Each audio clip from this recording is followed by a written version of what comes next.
요한복음 2장 23절에서 25절.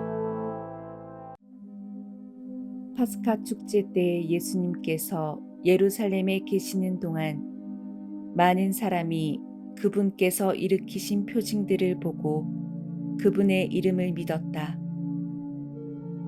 그러나 예수님께서는 그들을 신뢰하지 않으셨다. 그분께서 모든 사람을 다 알고 계셨기 때문이다. 그분께는 사람에 관하여 누가 증언해 드릴 필요가 없었다. 사실 예수님께서는 사람 속에 들어있는 것까지 알고 계셨다. 사람의 마음은 참으로 복잡합니다. 그러나 사람의 마음은 참으로 단순합니다. 사람의 마음이 복잡하다고 하는 것은 내가 내 마음을 잘 모를 뿐만 아니라 상대방에게 드러내는 내 마음이 전부가 아니라 일부이기 때문입니다.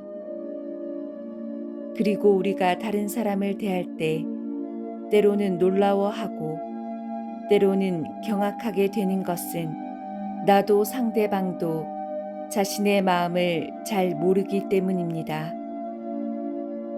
그러나 마음이 단순하기도 하다는 것은 마음은 자기 욕구를 채우기 위한 생존의 방향으로 움직인다는 것입니다. 이 두 가지 외의 다른 요소들은 부수적인 거죠. 그래서 사람이 아무리 다양한 감정을 보인다 할지라도 이 두 가지에 초점을 맞추어서 본다면 거의 그 사람의 마음을 알 수도 있기에 사람의 마음이 단순하다고 하는 것입니다. 사람의 마음은 단순한 어린아이 같이 보챔을 할 때가 있습니다. 즉, 우리가 사람을 만날 때에는 순수하게 상대방을 만나는 것이 아니라 무의식적으로 나의 욕구를 채우기 위한 목적으로 만난다는 것인데 그것은 하느님과의 만남도 마찬가지입니다. 중요한 것은 나의 욕구를 채우려는 행위가 상대방의 욕구도 채워줄 때에 서로가 행복감을 느끼게 된다는 사실입니다.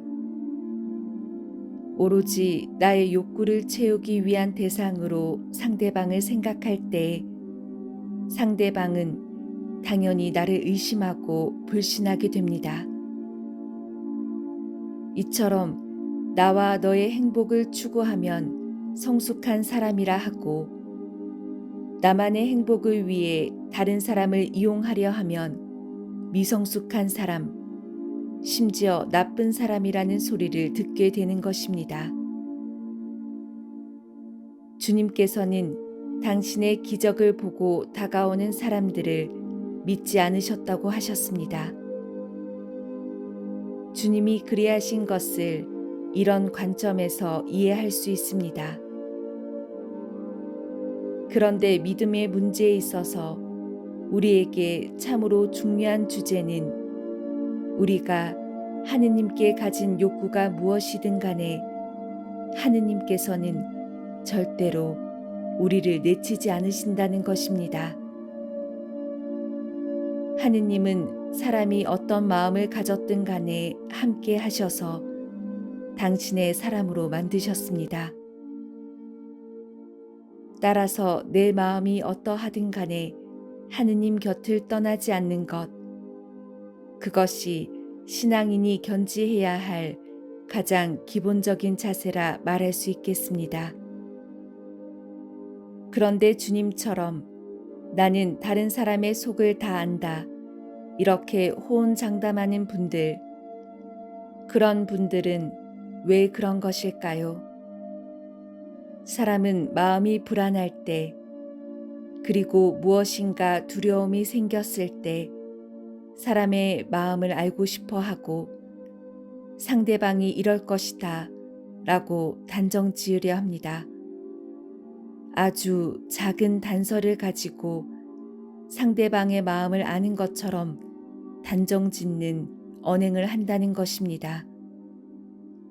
소위 독심술을 하는 것인데 이런 식으로 상대방의 마음을 읽으려고 하는 것은 여러 가지 부작용을 낳습니다. 객관적으로 균형 잡힌 생각도 불안감을 비롯한 불편한 감정이 개입되면 부정적인 생각으로 치우치고 극단적인 행동 패턴을 보인다는 것입니다. 그래서 결국은 상대방에게 치유되기 힘든 상처를 남깁니다. 사람의 생각은 단순하지 않습니다. 고정적이지도 않습니다. 사람들은 다양한 기준으로 생각하고 상황에 따라서, 시간의 흐름에 따라서, 감정 상태에 따라서 변하고 달라집니다. 한마디로 사람의 생각은 어느 한 가지로 묶을 수 있는 것이 아닙니다. 그런데 내가 불안감에 사로잡혀 있을 때에는 모든 것을 흑백론으로 일반화시키고 싶어집니다. 그래서 사람 잡는 소리를 스스럼 없이 하게 되는 것입니다. 내가 다른 사람들의 속마음이 다 보인다로 여겨질 때가 바로 내가 미쳐가는 시점임을 아시고 내 안의 불안감을 점검하시기 바랍니다. 안 그러면 다른 사람들로부터 정신병자 취급당하고 주님 근처도 못 가는 신세가 될 것입니다.